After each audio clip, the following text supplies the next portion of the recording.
জন্য আল্লাহর নাম লইয়া শয়তান থেকে মুক্ত করে এরপরে কোরআনে কারীম তেলাওয়াত করো। এত মর্যাদার কিতাব আমার জানা মত আকাশের নিচে আর একখানো নাই। এই কোরআনের জন্য যদি জান দিতে হয়, মাল দিতে হয়, প্রাণ দিতে হয়, এই কোরআনের পক্ষে ব্যয় করতে রাজি আছো কারা? দুই হাত তুলে আল্লাহরে দেখাও।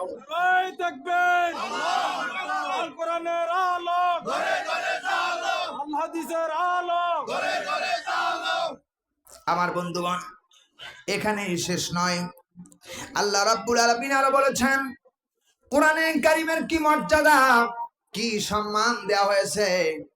আমার বন্ধুগণ, আল্লাহ তাআলা বলতেছেন কুল বিফাদলিল্লাহি ওয়া বিরহমাতিহি ফাবিযালিকা ফালইফরাহু হুয়া খায়রুম মিম্মা ইয়াজমাউন। আল্লাহু আকবার। আসতে বলেন কেন? জোরে বলেন আল্লাহু আকবার। আল্লাহ তাআলা বলতেছেন হুয়া খায়রুম মিম্মা ইয়াজমাউন। জোরে বলেন আল্লাহু আকবার। আল্লাহ পাক বলতেছে বান্দারে লক্ষ্য করুন, সূরা ইউনূস 10 নম্বর সূরা 11 নম্বর পারা 6 নম্বর ওকর 58 নম্বর আয়াত। আল্লাহ রাব্বুল আলামিন বলতেছে বান্দা লক্ষ্য করে শুনুন, কুল বিফাদলিল্লাহ, আল্লাহর পক্ষ থেকে যত দয়া এসেছেন, অনুগ্রহ এসেছেন, আল্লাহ বান্দার প্রতি অনুগ্রহ করেছে কি করেন নাই? আমার বন্ধুগণ, আল্লাহর পক্ষ থেকে যত দয়া পৃথিবীতে এসেছে, মায়া যত এসেছেন, মহব্বত যত এসেছেন, আল্লাহ রাব্বুল আলামিন বলে বান্দা কুল বিফাদলিল্লাহি ওয়া বিরহমাতিহি, যত দয়া এসেছে আল্লাহ রাব্বুল আলামিন আল্লাহর দয়াটাকে 100 টুকরা করেছেন। 99 টুকরা দয়া আল্লাহ রাব্বুল আলামিন তার কাছে রেখেছেন। এক টুকরা দয়া কেবলমাত্র গোটা বিশ্বের সমস্ত মাখলুকাতের জন্য আল্লাহ বন্টন করে দিয়েছে। এর জ্বালাই মা সন্তানের কিছু হলে মা জীবন দিতে চায়, সন্তানের কিছু হইতে চায় না। ঠিক কি বলো?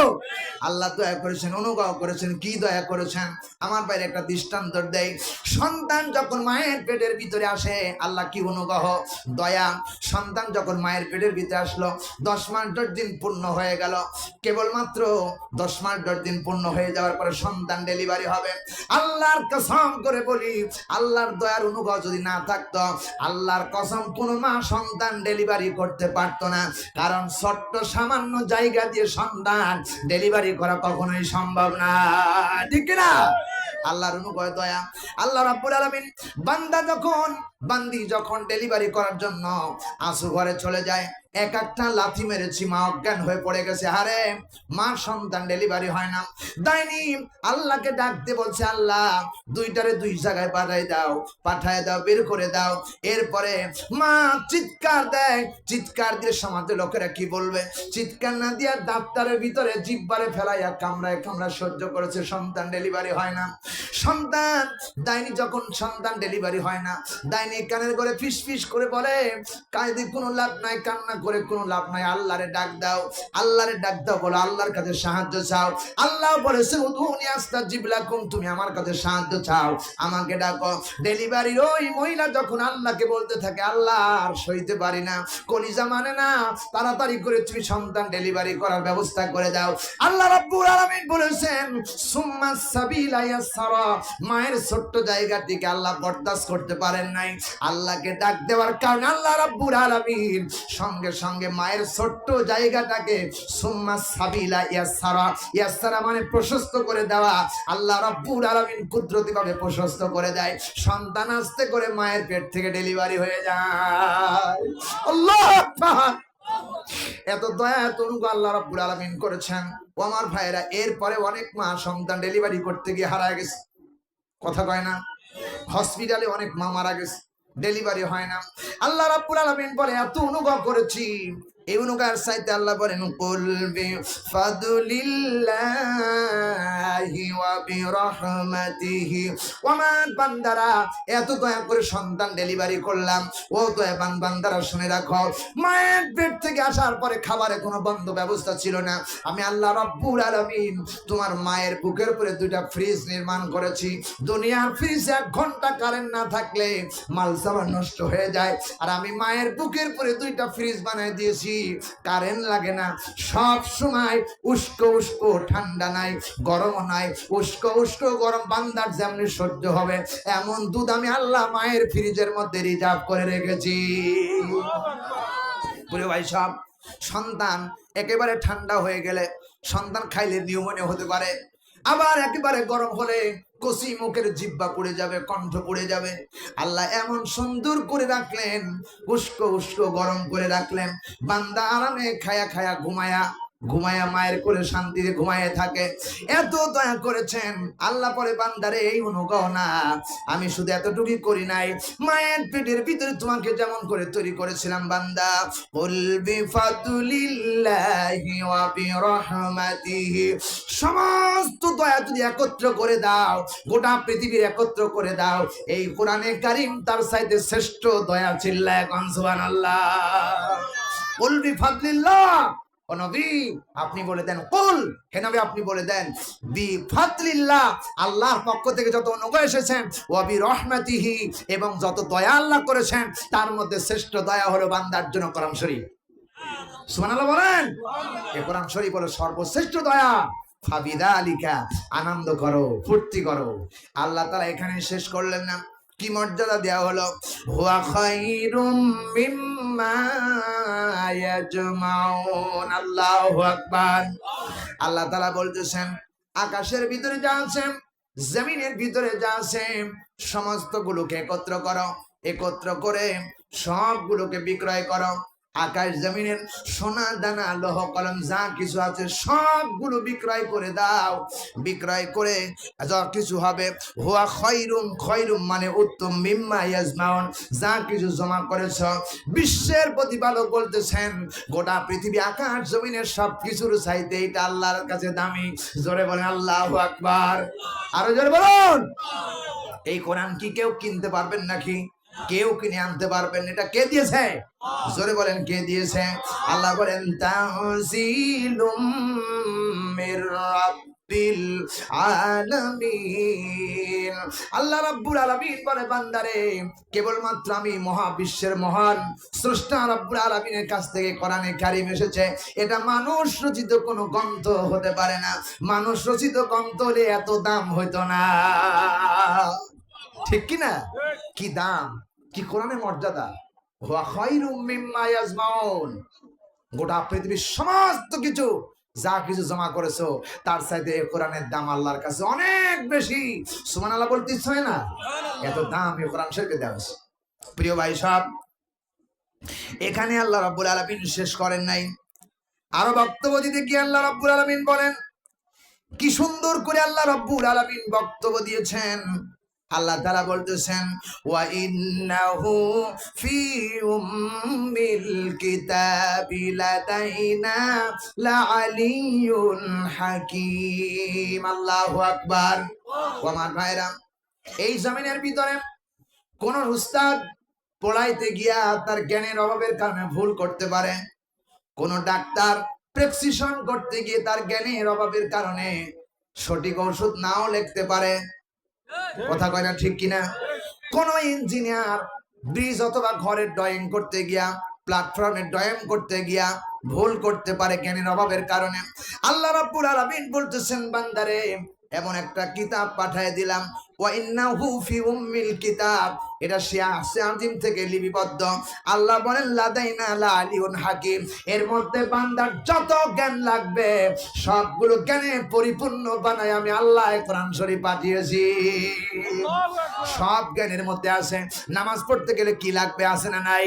রোজা করতে গেলে কি লাগবে, আছে না নাই? চুরি করলে চোরের বিচার কি হবে, কি হবে, এই কোরআনের মধ্যে আছে না নাই? এবার ওযু করতে গেলে কেমনে ওযু করা লাগবে, কোরআন শরীফের মধ্যে আছে না নাই? সব জ্ঞানের কথা আল্লাহ বলেন, লাদাইনা লাআলিয়ুন হাকীম। হাকীম মানে জ্ঞানী, মহাজ্ঞানী। কোরআনে কারীম যা বলবেন তাই জবাব দিয়ে দিবেন। আল্লাহু আকবার।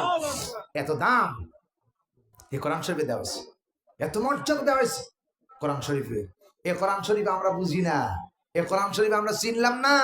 এ কোরআনের কথা যারা বলে, এ কোরআনের কথা যারা বলেছে, যারা বলতেছেন, ইতিপূর্বে তাদেরকে ধরে ধরে জেলখানায় বন্দী করা হয়েছে। জোরে কোন কথা, ঠিক কিনা? প্রিয় ভাই সব, আমার দেশের সর্ববৃহত্তম কোরআনের তাফসীর কারক মাওলানা দেলোয়ার সাইদি সাহেব, উনি ইতিপূর্বে যা বলেছেন বর্তমান সমাজে কিঞ্চিত কিঞ্চিত সব মিলে যাচ্ছে, বলেন ঠিক কিনা? আমার জানা মতে বাংলাদেশে যদি মাওলানা দেলোয়ার হোসেন সাইদি সাহেব পীরের কোন আস্তানা করে দাবি করতেন আমি পীর, বাংলার শ্রেষ্ঠ কেবলমাত্র অলির জায়গা হতো মাওলানা দেলোয়ার হোসেন সাইদি সাহেবের দরবার। চিল্লা এখন ঠিক কিনা? এত লোক পৃথিবীতে হতো না। সেই লোকটি পীরের দাবি করেন নাই, কারণ পীরের মধ্যে ভণ্ডামি আছে, আছে না নাই? প্রিয় ভাই সব, আজ আমার দেশে যতগুলো মাজার আছে, পীরের যতগুলো দরবার আছে, প্রায় দু একটা বাদ দিয়ে অধিকাংশর দিকে সব ভণ্ডামি আর ভণ্ডামি। কথা কয় না ঠিক কিনা? আপনাদের এলাকায় আছে কিনা আমি জানি না। হ্যাঁ, পীরের দরবারে মোমবাতি দেওয়া, আগরবাতি দেওয়া, পীরের দরবারে গিয়া কদম মুসি করা শিরকে আকবার। আল্লাহ ছাড়া অন্য কারো কাছে সাহায্য চাওয়া শিরকে আকবার, শিরক। আল্লাহ রাব্বুল আলামিন নবী বলেছেন, কোন বান্দা যদি কিয়ামতের দিন ধুলি কোনা পরিমাণ যদি ঈমান নিয়ে যদি বান্দা হাসরের ময়দানে ওঠে, আর ওই ঈমানের মধ্যে যদি কোনো বিন্দু পরিমাণ শিরক না থাকে, পাহাড় পাহাড় গুনাহ করলে আমি আল্লাহ মাফ করে দেব। কিন্তু শিরকের গুনাহ থাকলে আমি আল্লাহ কখনোই মাফ করব না। ইন্না শিরকা লা যুলমুন আযীম, পৃথিবীতে সবচেয়ে বড় পাপ হলো শিরক। মানে আল্লাহ যেটা দিতে পারে অন্যর কাছে সাহায্য চাও এটা নিতে পারে, এইরকম ধারণা করাই শিরক। ঠিক কিনা বলেন? কোন অলির মাজারে গিয়ে সিজদা দেবেন না, জাহান্নামে যেতে হবে। কোন অলির দরবারে গিয়ে টাকা দিতে পারবেন না, মোমবাতি দিতে পারবেন না, কিছু চাইতে পারবেন না, পীরের দরবারে হাত জোড় করতে পারবেন না। আমার ভাইরা, তোমাদেরকে একটা কথা বলবো, যারা মাজারে গিয়ে সিজদা দিচ্ছ, ফুল দিচ্ছ, ওই মাজারের পীর সাহেবের কাছে চাইছো একটা বেটা দে রে বাবা, একটা বেটা দে, চাইতেছো? বলো ওই পীর সাহেব যিনি ওই কবরের মধ্যে শুয়ে আছে, যদি কার সত্যিকার সে পীর হয়ে থাকে, তাহলে উনি যখন বেঁচে ছিল উনি চাইছিল কার কাছে? জোরে কয় না কার কাছে? তাহলে আপনি চাইলেন কার কাছে? পীর সাহেব শিক্ষা দিয়ে গেল, আমি চাইলাম আল্লাহর কাছে, আর আপনি ওই পীরের মাজারে গিয়ে সিজদা দেন, পীরের কাছে যান। এর চাইতে কপাল পোড়া গোবর মাথায় মধ্যে আর এত মানব ভালো খারাপ মানুষ আর নাই। চিল্লা এখন দেখি না, পীরের দরবার রাস্তায় যাবেন না। কোন পীর সাহেব যদি জীবিত হয়ে উঠতে পারত, তাহলে সর্বপ্রথম আগে ছুরি দিয়ে খাদেমরে জবাই করতে হবে, কারণ তুমি আমার নামে ভণ্ডামি চালাও। পীর সাহেব আছে বলেন তো, একটা কথা বলি, টাকা দরকার মরা মাইসে না জীবিত মাইসে? জোরে কয় না। আপনি দিচ্ছেন কারে? মাজারে দিচ্ছেন, মরা মানুষ কি খায়? মরা মাইসে কি দরকার আছে? মরা মানুষের কোনো কিছু লাগে না। যারা খাচ্ছেন মাজারে, এরা ভণ্ডের দাদা, ভণ্ডের দাদা, ভণ্ডের দাদা। ঠিক কিনা? আমার কথা বিশ্বাস করো, কোরআনে কারীম যা বলেছে, ইন্না শিরকা লা যুলমুন আযীম, সবচেয়ে বড় শিরক আল্লাহর কাছে আল্লাহর সাথে অংশীদার করা, কারো কাছে মাথা নত করা। কেবলমাত্র মাথা নত করতে হলে আল্লাহর কাছে মাথা নত করতে হবে, চাইতে হলে কার কাছেই চাইতে হবে, অন্য কারো কাছে চাওয়া যাবে না। চিল্লা এখন ঠিক কিনা? ও আমার ভাইরা, কোরআন শরীফ তা প্রমাণ দিয়েছে, কুল হুয়াল্লাহু আহাদ আল্লাহুস সামাদ। বলো হে নবী, আপনি বলেন আল্লাহ এক, অদ্বিতীয়, তার কোনো শরীক নাই। আল্লাহুস সামাদ, আমি কারো মুখ খাবে কি নয়। তার মানে কি? আল্লাহুস সামাদ, আমি কারো বুক খাবে কি নাই, মানে আমি সবার চাইতে ধনী। পৃথিবীর সবাই ফকির, কেবলমাত্র ধনীকে। আরো জোরে বলেন, লাহু মুলকুস সামাওয়াতি ওয়াল আরদ, আকাশ আর জমিন যার, সেই তো রাজত্বের ভান্ডারের মালিক। তার কাছে কোনো অভাব নাই, তার কাছে কিছুর অভাব নাই। আল্লাহুস সামাদ, আমি অমুখ খাবে কি, আমি কারো কাছে কিছু চাইতে হয় না, ওই মালিকের কাছে চাও। আল্লাহর কসম, তোমার অটোমেটিক আল্লাহ তোমারে দান করবে। ঠিক না? ঠিক। সুতরাং আজ থেকে তোমাদের উদাত্ত আহ্বান জানিয়ে চাই, আমি নাটোর থেকে এসেছি তোমাদেরকে বলার জন্য, ওই শিরকে একটা টাকাও দিবা না, আগরবাতি দিবা না, মোমবাতি দিবা না। একটু কাজ করতে পারো, সেটা অনুমতি আছে, কেবলমাত্র কোন কবরস্থানের কাছে গিয়ে যদি তোমার মন চায়, কবরটা একটু সূরা ফাতিহা পড়ে, কয়েকবার দুরূদ শরীফ পড়ে একটু দোয়া করতে চাই, একটু কবর জিয়ারত করতে পারো, এতটুকু করতে পারবা। কিন্তু কবরের কাছে কিছু চাইতে পারবা না, দিতে পারবা না, এটা দিরাও শিরক, নেওয়াও শিরক। রাসূলুল্লাহ হাদিস শরীফের মধ্যে বলেছেন, তিনটা আমল মানুষ মারা যাওয়ার পরে জারি থাকে। মানুষ মারা যাওয়ার পরে সব শেষ হয়ে যায়, তিনটা জারি থাকে।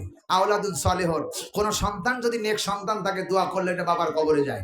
যদি কেউ মূলত কোনো কিতাব লিখে যায়, ওই কিতাব পড়ে যে জ্ঞান অর্জন করবে, আমল করবে, ওই কিতাবের অংশটা ওই কবরে যাবে। কোনো যদি এলাকার যদি কোনো গাছ তৈরি করে যেতে পারে, গাছ লাগাই যেতে পারে, ওই গাছের নিচে ছায়া পেয়ে যারা শান্তি পায় আল্লাহ আলহামদুলিল্লাহ বলবে, এর সবটুকুই কবরে যাবে। বাকি ওর কবর থেকে কিছু পাওয়ার আশা নাই। তাহলে আপনার বিশ্বাস করুন, বিশ্বাস করুন, কোরআনে কারীম যা বলছে নিশ্চিত কোরআনে কারীম সত্য কথা বলে। ওমান আসদাকু মিনাল্লাহি হাদিসা, আল্লাহ তাআলা বলছেন কোরআনের মতো এত স্পষ্ট বক্তব্য পৃথিবীতে আর কোনো কিতাব নাই। জোরে বলুন সুবহানাল্লাহ।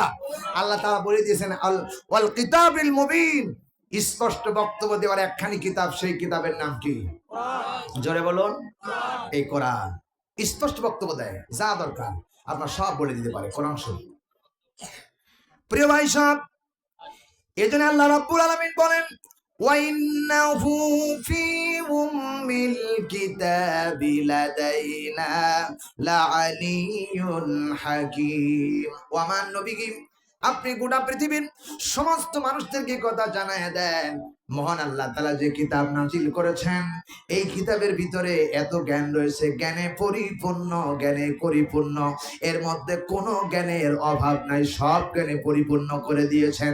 সুতরাং যারা কোরআন পড়েন, কোরআন যারা পড়ে আর কোরআন যারা জীবনে বাস্তবায়ন করতে চায়, আল্লাহর কসম কোরআন যারা পড়তে থাকে তাদেরকে আল্লাহ রাব্বুল আলামিন যেন বলে তারা যেন আল্লাহর সাথে ডাইরেক্ট কথা বলে।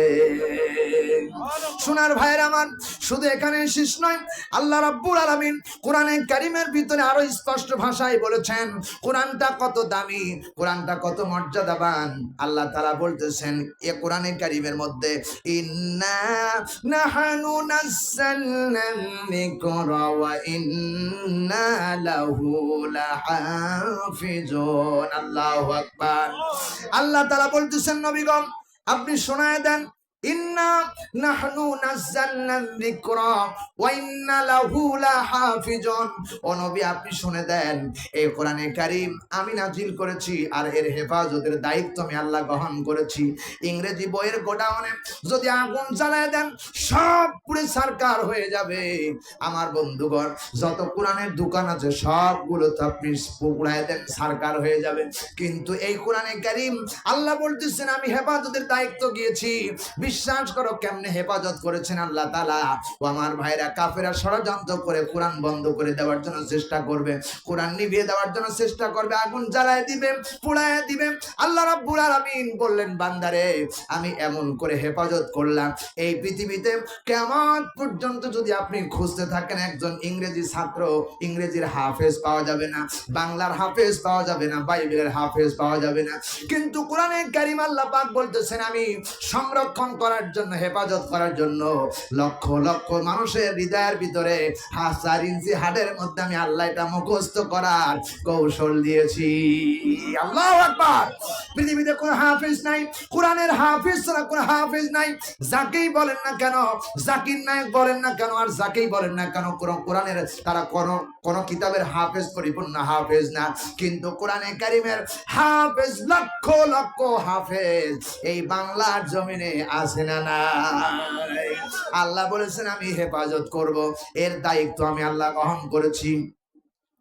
আমার বাস্তব কথা বলছি, কোরআনে কারীম যে আল্লাহ হেফাজত করবেন, এটা কোরআনের কথা কি মিথ্যা হতে পারে নাকি?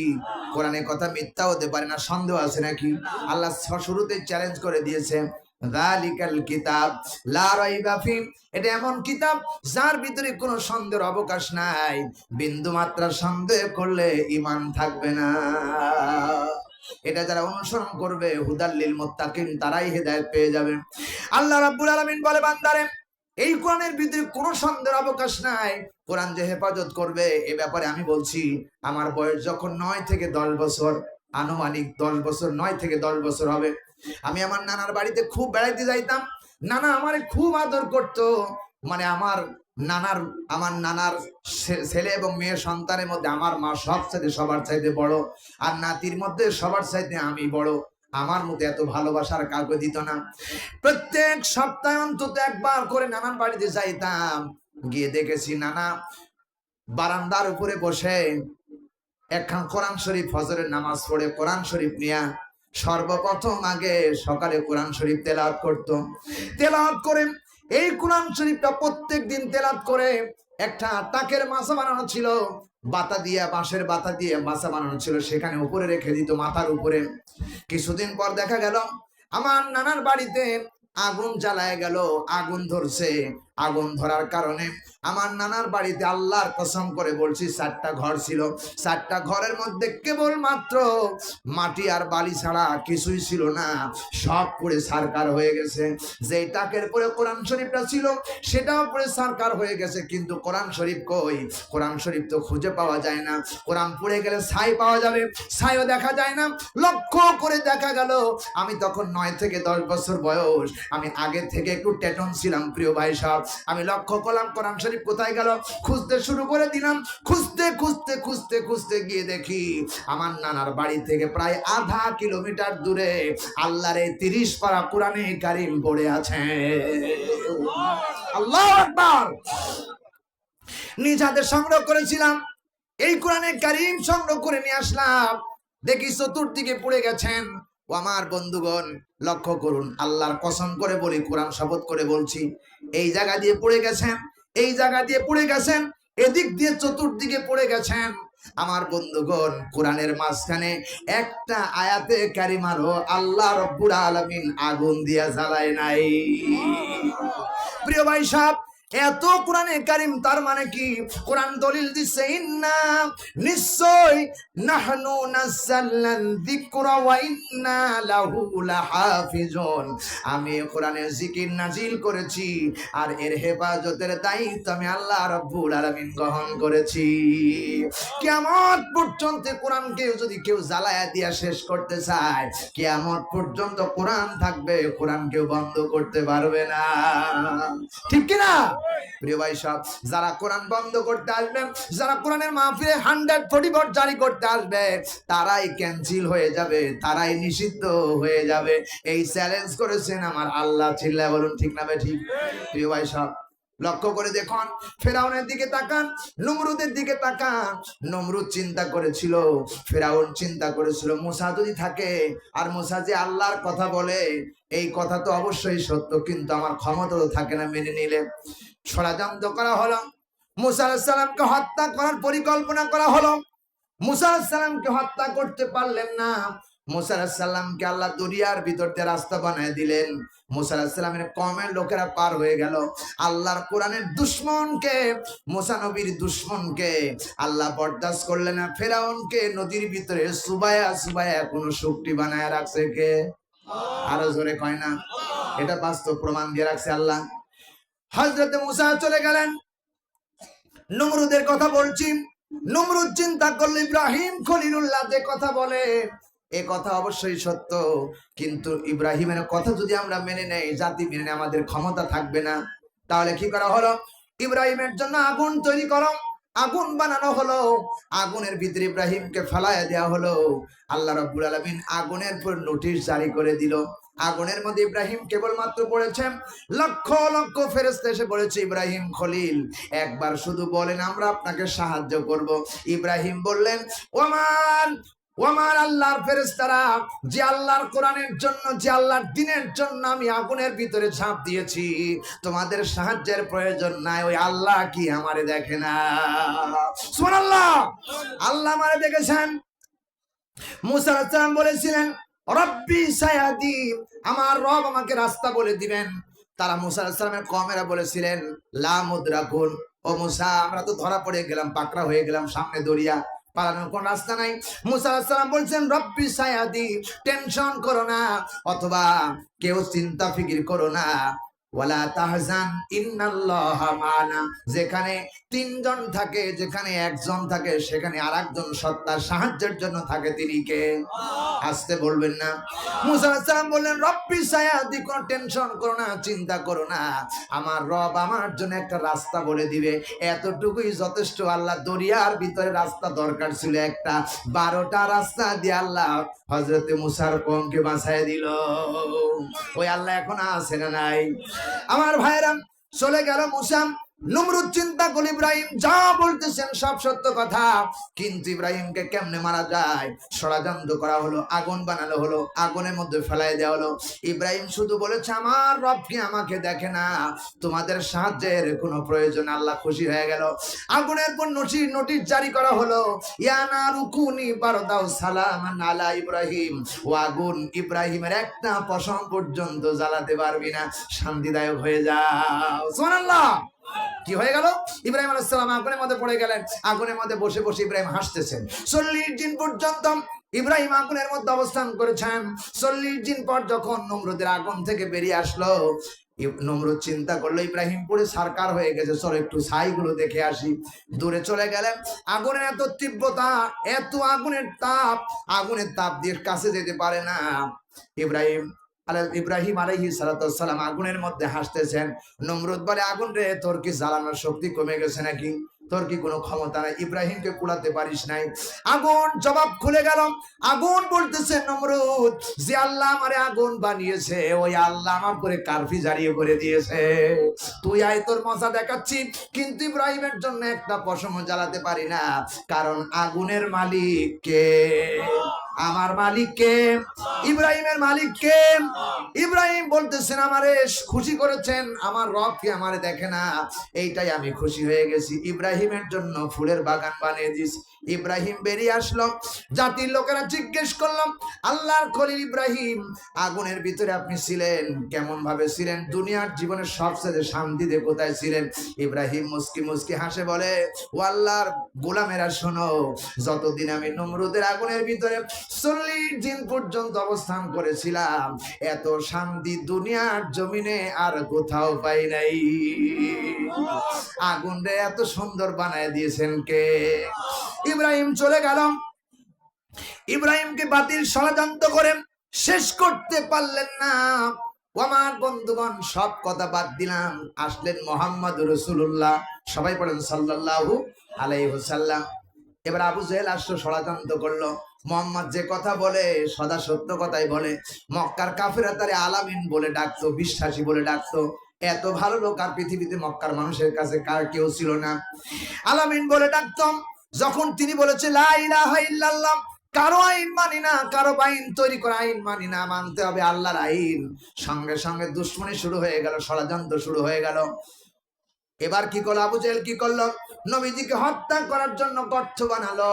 ওই গর্তের ভিতরে আল্লাহ তাআলা আবু জেহেল রে ফালাইয়া দিল। আমার নবী ছাড়া উঠতে পারে নাই, চিল্লা এখন দেখি না। আমার নবী যে টেনে উঠালেন। ষড়যন্ত্র হলো, তাকে দেশে রাখা যাবে না।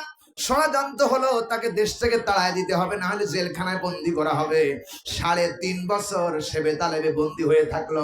এরপরে রাসূলুল্লাহ ক্ষান্ত হয় নাই। কাফেররা মক্কা থেকে মদিনায় তাড়ায় দিল। মারার ষড়যন্ত্র হচ্ছে। আল্লাহ বললেন, হাবিব আপনি মদিনায় চলে যান। মদিনায় চলে আসলো। আল্লাহ নবীজিকে শেষ করতে পারেন নাই। ফিরাউন শেষ হয়ে গেল, নমরুদ শেষ হয়ে গেল। আমার বন্ধুগণ, আল্লাহ কোরআনে কারিমের মধ্যে বলেছেন সব নবীরা শেষ হয়ে গেল। আল্লাহ কোরআনে একটা আয়াত রেকর্ড করে রাখলেন, ওয়াকুল জাআল হাক্কু ওয়া যাকাল বাতিল ইন্নাল বাতিলা কানা যাহুকা। চিরদিন সত্য টিকে থাকবে, বাতিল নিভে যাবে। সব শেষ হয়ে গেল। এরপরে আসলেন আলেম উলামা। আলেম উলামা যখন এসে কোরআনের সঠিক কথা বলতে শুরু করে দিল, এই সমাজের সব চাইতে স্বৈরাচার হলো শেখ হাসিনা। চিন্তা করলো সাইদিকে বন্দি করো। কথা কয় না ঠিক কিনা? স্বৈরাচার আসলাম, ওরে বন্দি করো, মামুনুল হককে বন্দি করো, আমির হামজাকে বন্দি করো, মিজানুর রহমান আনসারীকে দেশ থেকে তাড়াইয়া দাও। ষড়যন্ত্র করে করে করে করে আল্লাহর দ্বীন প্রতিষ্ঠার ক্ষেত্রে দূর দূর করে কেবলমাত্র সমাজ থেকে ডিলিট করে দিতে পারে নাই। কয়জন যুবকরা দাঁড়ায় গেছেন, শয়তান পালানোর রাস্তা পায় না। কথা হয় না ঠিক কিনা? বিশ্বাস করো, আল্লাহ বলছেন ওয়াকুল জাল হাক্কু ওয়া যাকাল বাতিল ইন্নাল বাতিলা কানা যাহুকা। কে আমলি করো, কে বিএনপি করো, কে জাতীয় পার্টি করো, আমার কাছে কোনো দল নাই। যদি অন্যায়কারী আমার বাবাও হয়, আমার বাবারেও ছাড় দেওয়া যাবে না। কথা কয় না ঠিক কিনা? যারা অন্যায় করবে তাদেরকে উত্তম ভাবে আইনের আওতায় নিয়ে এসে শাস্তি দেওয়া দরকার। কারণ যদি শাস্তি না দেওয়া হয়, জামাত ইসলামের কোন কর্মী যদি অন্যায় করে আর আপনি যদি তাকে ছেড়ে দেন, ওই ইসলামী দল করে, ওর বিচার করা যাবে না। ও আস্তে আস্তে আরো বড় শয়তান হবে। কথা কয় না ঠিক কিনা? ওর বিচার যদি সমাজে হয়ে যায়, একজনের বিচার দেখে হাজার মানুষ ভালো হয়ে যাওয়ার সিদ্ধান্ত নেবে। কথা কয় না? আমার বন্ধুগণ লক্ষ্য করে শুনুন, যে স্বৈরাচার নির্যাতন করেছেন, জীবনেও কোনোদিন নাম শুনে আয়না ঘর, ওই আয়না ঘরে যারে বন্দি করে রেখেছিল, আহারে বন্ধুগণ, এই বাংলাদেশের কত আলেমের জান গেল, কত পোলাপানের জান গেল, কত যুবকদের জান গেল। কিন্তু দেখুন আমার ভাইরাম, এই সমাজের ভিতরে যেই মহিলাটি রাষ্ট্র পরিচালনা করতে গিয়া, প্রিয় ভাই সব, মেট্রো রেল ভাঙ্গা হলো, মেট্রো রেলের পাশে গিয়া চোখের পানি পানি ফেলে কান্দলো, মনে হয় মা মরে গেলে এত কান্দে নাই।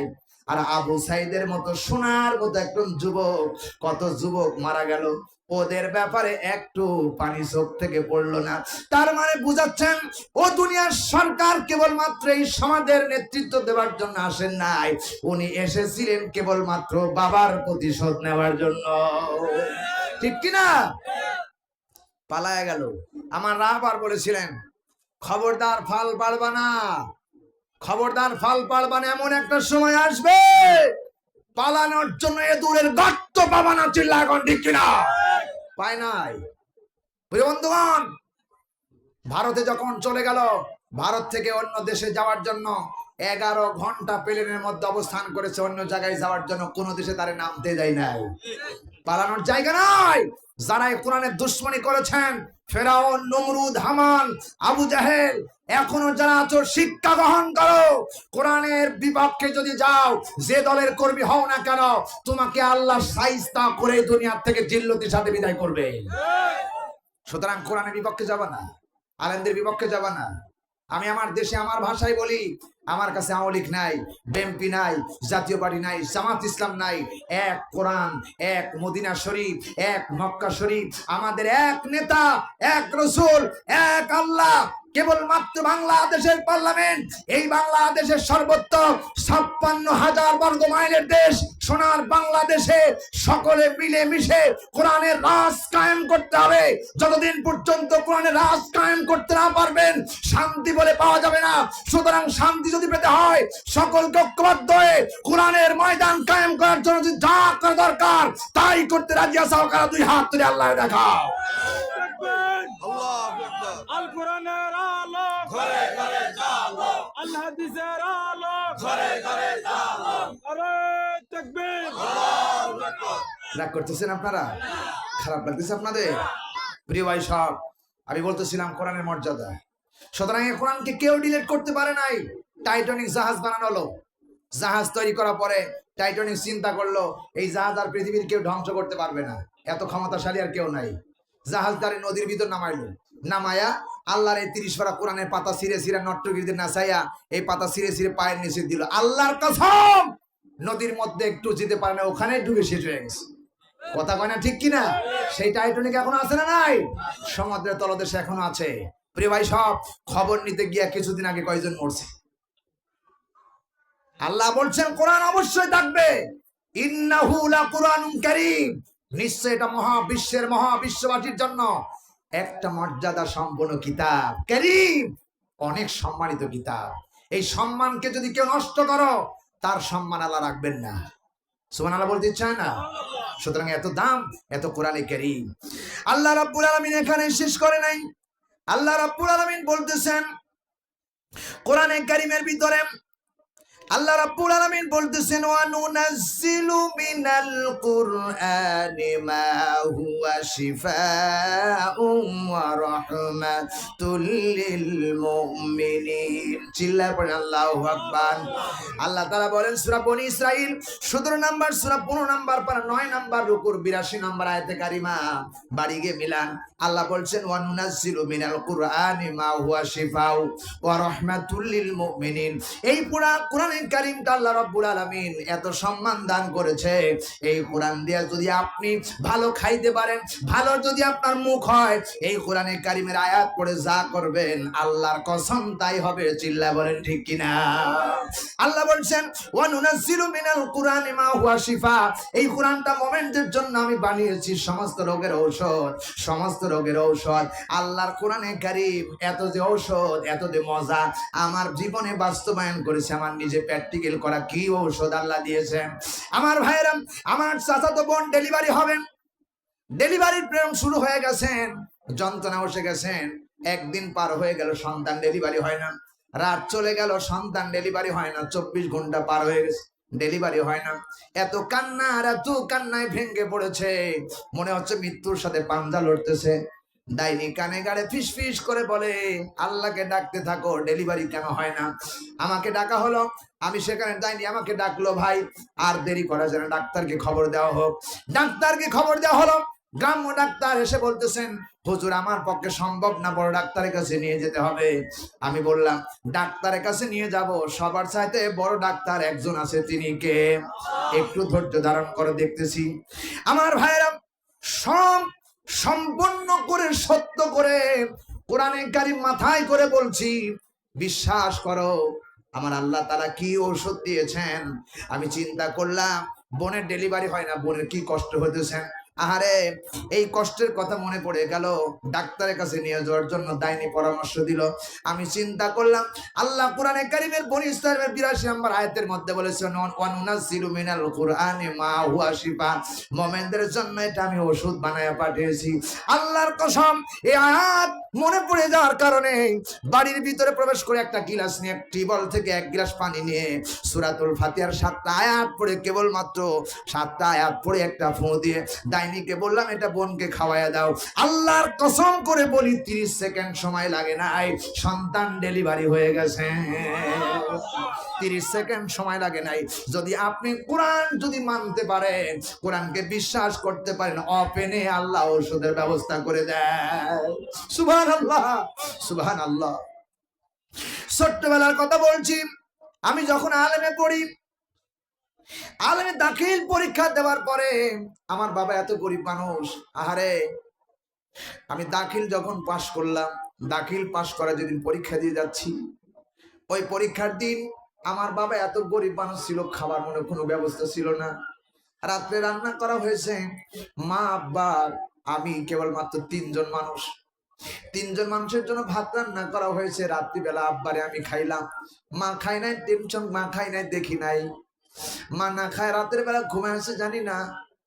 মা চিন্তা করেছেন আমি সকালবেলা প্রস্তুতি নিয়ে পরীক্ষা দিয়ে যাবো, কোরআনের পরীক্ষা, দাখিল পরীক্ষা প্রথম দিন। আল্লাহর কসম করে বলছি, সকালবেলা যখন হয়ে গেল, আমি প্রস্তুতি নিয়ে গোসল করেছি, মাকে বলছি মা একটু খাবার দাও, আজকে প্রথম দিন, তাড়াতাড়ি যেতে হবে, কোথায় সিট বেল্ট পড়েছে জানি না, খুঁজে বের করতে হবে, তাড়াতাড়ি একটু খাবার দাও।